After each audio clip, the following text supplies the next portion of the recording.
Hello बच्चों, let's see this question. तो इस क्वेश्चन में अपन को गिवन है कि न्यूक्लियस जिसके अंदर मोर बाइंडिंग एनर्जी होती है वो ज्यादा स्टेबल होता है। और इसका रीजन दिया है कि स्टेबिलिटी इंक्रीज होती है with increase in number of nucleons.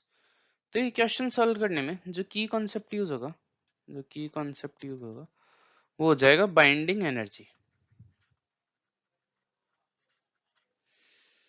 तो अगर किसी न्यूक्लियस की बाइंडिंग एनर्जी ज्यादा है, बाइंडिंग एनर्जी ज्यादा मतलब होने का क्या हुआ कि वो न्यूक्लियस के अंदर प्रोटॉन और न्यूट्रॉन को ज्यादा, उसके अंदर ज्यादा एनर्जी है इन दोनों को होल्ड करने के लिए, इन दोनों को अंदर ही होल्ड करने के लिए। तो ये देख के अपन बोल सकते हैं कि ये जो न्यूक्लियस है इसकी स्टेबिलिटी ज्यादा होगी ऑब्वियसली उस न्यूक्लियस से जिसकी बाइंडिंग एनर्जी कम होगी।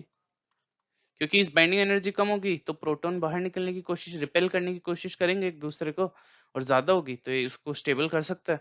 तो असर्शन तो करेक्ट है। अब इसने रीजन क्या दिया है कि स्टेबिलिटी इंक्रीज होती है with increase in number of nucleons. तो अपन बोल सकते हैं कि जैसे जैसे एटॉमिक नंबर इंक्रीज होता है वैसे वैसे नंबर ऑफ न्यूक्लियॉन्स इंक्रीज होते हैं। एटॉमिक नंबर इंक्रीज होता है तो नंबर ऑफ न्यूक्लियॉन्स इंक्रीज होते हैं न्यूक्लियाई के अंदर। तो बाइंडिंग एनर्जी ऑफ न्यूक्लियन होगी वो तो फर्स्ट इंक्रीज होगी और फिर डिक्रीज होगी, इंक्रीज होगी फिर डिक्रीज होगी with increase in mass number. क्योंकि जो न्यूक्लियॉन्स होंगे वो मास नंबर के साथ इंक्रीज होंगे, तो इनिशियली जब मास नंबर इंक्रीज होगा तब तो बाइंडिंग एनर्जी इंक्रीज होगी और फिर बाइंडिंग एनर्जी डिक्रीज होने लग जाएगी जैसी मास। तो ये करेक्ट नहीं है कि ऑलवेज वो इंक्रीज ही होती रहेगी स्टेबिलिटी। तो ये इनकरेक्ट है। तो जो फाइनल आंसर होगा अपना वो हो जाएगा assertion is correct, reason in incorrect, मतलब third. So the final answer is option 3. Hope you understand it well. Best of luck.